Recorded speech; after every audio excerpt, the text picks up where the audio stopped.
Hey, Clayton, what's up with the sons of God marrying the daughters of humans in Genesis chapter 6? Who are the Nephilim? Oh, yeah, this story. Okay. Let me read you the passage because you probably don't have it memorized, okay? Genesis chapter 6 starts off this way. When human beings began to increase in number on the earth, and daughters were born to them, the sons of God saw the daughters of humans were beautiful, and they married any of them they chose. The Nephilim were on the earth in those days, and also afterward, when the sons of God went to the daughters of humans and had children with them. They were the heroes of old, men of renown. And you're like, what in the world is that about? Let me give you a little context, okay? This is a story just before the flood, okay? Noah's Ark, that whole story. This is a setup for, it's actually kind of the background. One of the reasons why God says, I need to bring a flood is because there were all sorts of different kinds of wickedness going on the earth. And this is one of those examples. It is one of those things that God says, I cannot let this keep happening. And so he does something about it. But what's going on here, okay? Let's start with who are the Nephilim, okay? Nephilim is just kind of a Hebrew word that was brought straight into English just to say, okay, we need a label for these things, but we don't have a perfect translation. So we just call it Nephilim. That's the Hebrew word.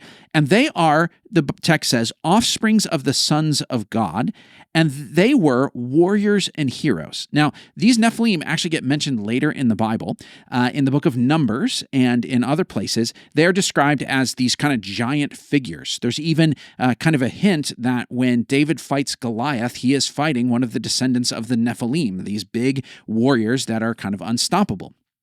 Now, the question is, okay, the Nephilim are these warriors, these kind of, big, giant, strong people, but they're the children of the sons of God. So who are the sons of God? And this is where the question gets very strange, okay? There are a few different views that people have proposed over the years. The most common view is that these are angels. They're spiritual beings from the heavenly realms. And the reason that we think this is because the phrase, the sons of God, in almost every other context, refers to God's divine counsel, the spiritual beings that serve him in his court and do missions for him and this sort of thing. And so if the phrase sons of God means here what it typically means, it would be referring to angels or other spiritual beings. Another interpretation of this is that the sons of God are actually a shorthand way of talking about the line of Seth, okay? So if you've been reading in Genesis, you realize Adam and Eve have two sons, right? Well, they start off with two sons, Cain and Abel. Cain kills Abel, and then another son is born to them, a son named Seth, and Cain's line of people, the kind of children that come from him, the generations that come from him, they tend to be wicked, violent sorts of people, but it says that Seth and his line, they were people who called on the name of the Lord. And so some people have said, hey, maybe this is what's going on, that there is kind of a group of people here who have embraced kind of a sinful, violent culture, and there's a group of people over here who are trying to pursue God in their culture. And what's happening is the sons of God over here are coming over and looking at Cain's line, the children of Seth, and they're intermarrying with these people who are kind of from this, less godly society over here. And because of that, there's nothing supernatural going on here, but they are having children who end up being these kind of warrior types who go and kind of aggressively conquer things. Another view is that the sons of God is a way of talking about rulers, okay? So sometimes in the ancient world, the king would be called the son of God, and so they say, well, maybe this is a description of kind of, chieftains or rulers in the area looking at the women of the land and kind of taking them for their brides and having children, and their children end up being these kind of strong warrior offspring. And so there is a lot of debate about this. Now, I got to be honest, the second two views, Seth's line and the ruler's line, they are kind of later developments. They come up in kind of the early church and the Middle Ages that people are talking about it. But if you actually go back and look at the kind of early Jewish interpretations of this, pretty consistently up until kind of the second or third century AD, you've got people basically saying, sons of God means angels everywhere else. These are angelic beings.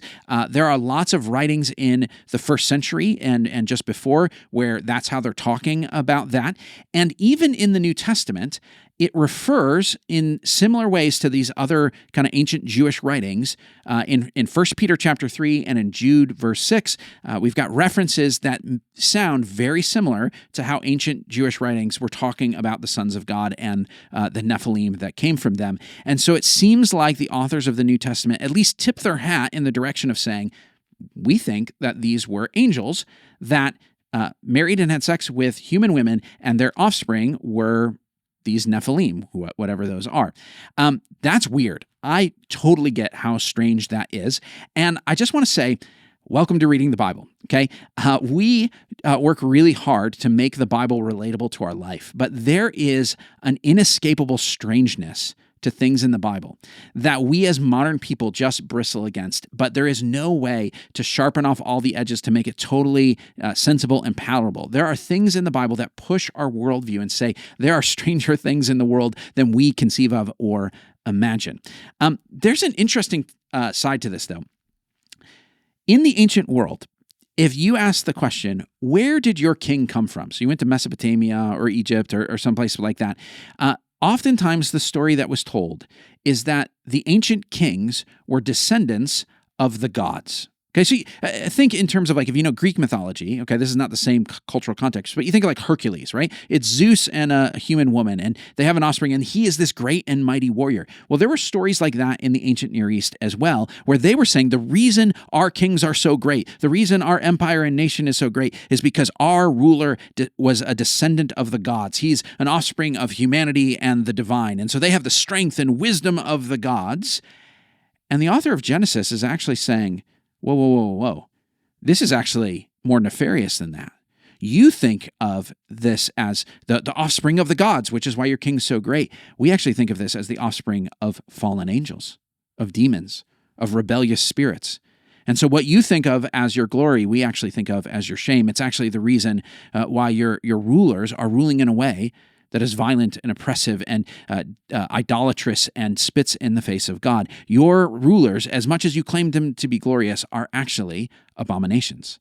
And so it's almost a subversive way for this group of people who are kind of a minority in a broader world to say, your kings are setting themselves up with these pretentious claims that we reject because we believe in the one true God. Thanks for listening. If you've got your own questions, email questions@BibleSavvy.com. Like and subscribe to catch our regular episodes every Monday on the Bible Savvy Podcast.